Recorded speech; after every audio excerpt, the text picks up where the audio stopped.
Hello, welcome to my YouTube channel Just to Talk.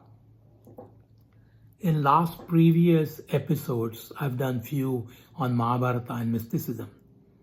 The topic that I'm going to try to cover is various chakras, which are in our astral body corresponding to our physical elements, and what is their relationship with Pandavas.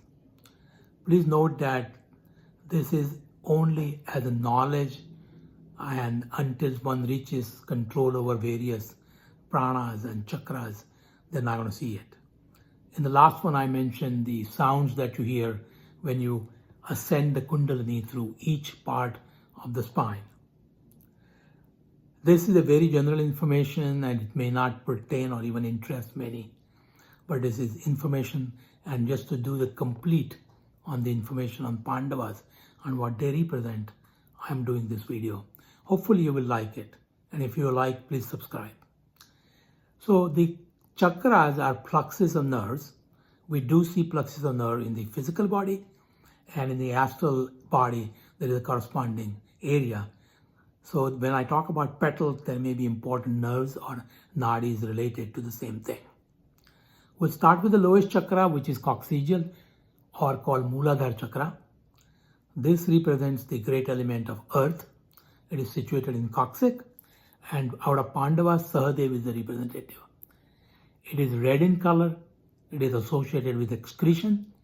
There are 4 petals, and Ganesh is the deity. It has a stored up karmas in it. If you know the Ganapati Afirishra, it says, Tam Mooladharo Sthitos Nityam. Then the next one is the higher up Swadhisthana chakra, which is situated in the sacral area of the spine. It represents water as a great element. The Nakula is the Pandava, which is associated with it. Obeying ordered and emotional behavior is related to this chakra. It has orange color. Brahma is the deity because it is related to the procreation. And there are 6 petals.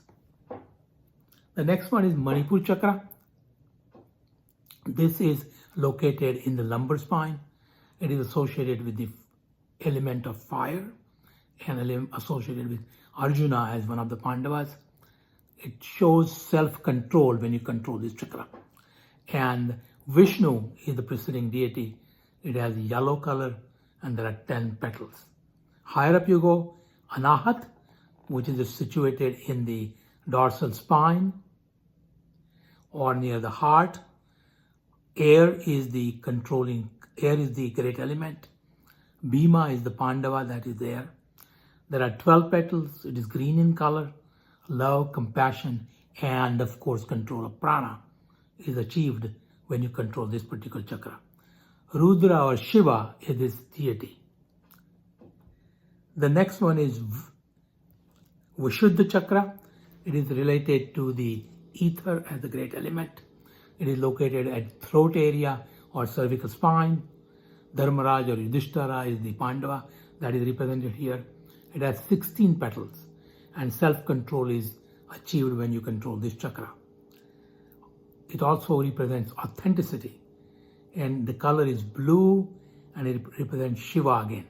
The first one was Rudra for Anahat. This is said to be Shiva. The higher one is the Ajna chakra. There are only 2 petals, which is situated at forehead. One could consider this as a spiritual eye, or even higher up with a spiritual eye. It gives you intuition and wisdom when you control it. It is indigo in color. There are 2 petals. Some people say there's a positive and negative. Positive in the front, prefrontal area, negative in the medulla oblongata area. It is Ardhanari Nateshwar. Half man, half woman is the controlling deity because it has positive and negative, only 2 poles. Higher up is Sahasradhara chakra, and that has thousands of petals, not thousands of petals. So this is a summary of the chakras. I want to kind of put a couple of cents worth of it into it to see if we can correlate it again. It is very simple to know because we bow down to Ganesh, and every puja in Hinduism starts with Ganesh Puja. And my particular feeling is that because until you conquer the lowest chakra, where the Ganapati is the preceding deity, you cannot go any higher up. So that is the first one. It is also of interest to note that the second one is Swadhisthana Chakra, where it is related to procreation, and so Brahma is the deity. If you look at the anatomy of the spine in a physical body, spinal column ends at the end of thoracic spine or dorsal spine. Sacral and coccygeal just are nerve roots, and they come out of the different foraminas, but there is no actual spine or spinal column in it. So the column ends at the end of thoracic spine. Beyond that, the nerve roots go down and come out from the sides.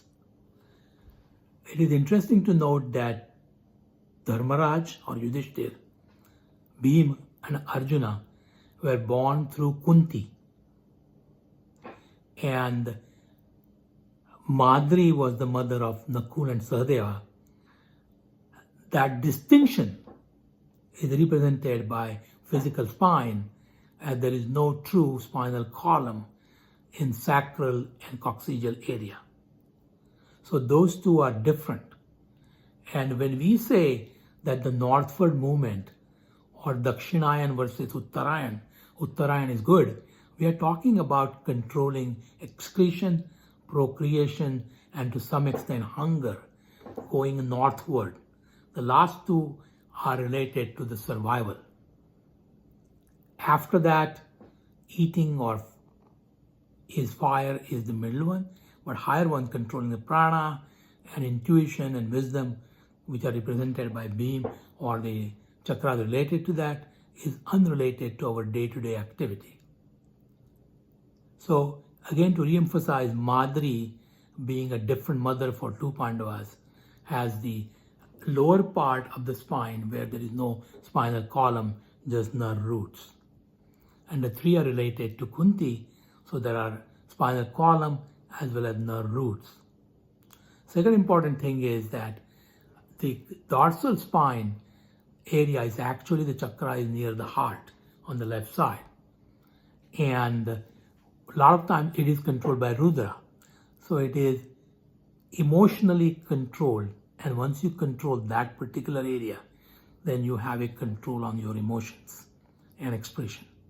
And of course, when you go beyond procreation, excretion, hunger, and even control of prana, then you achieve a higher level where Dharmaraj is there and intuition and wisdom is expressed. So higher you can elevate your Kundalini, more control over your physical body you will have, and higher levels of ecstasy or meditation level one will achieve. The Sahasradhara chakra, a lot of people say there are 1,000 petals, but actually meaning is thousands of petals. So there are multiple nerves and nerve complexes related to that. A lot of time people talk about spiritual eye here. Again, that is a similar concept where there's a positive and negative energies. And when you go down from the brain via the spinal column to the nerves, it is different than when you go up. And that too, ascending into the true spinal column, right at the junction of lumbar and sacral spine, is where there is a randhra or a hole, and through which you have to push the Kundalini up to go to the Sahasradhara chakra finally. I know it may all sound very difficult and esoteric, which probably it is, but hopefully all of us can achieve some success in meditation and think about this control. Last but not the least, the colors that are described will form a white color. The white color is formed by 7 colors. If you combine these, you will see that they combine to a white color, which is bright, which is light, which is God. Thank you for watching. I hope you like and subscribe. Have a nice day.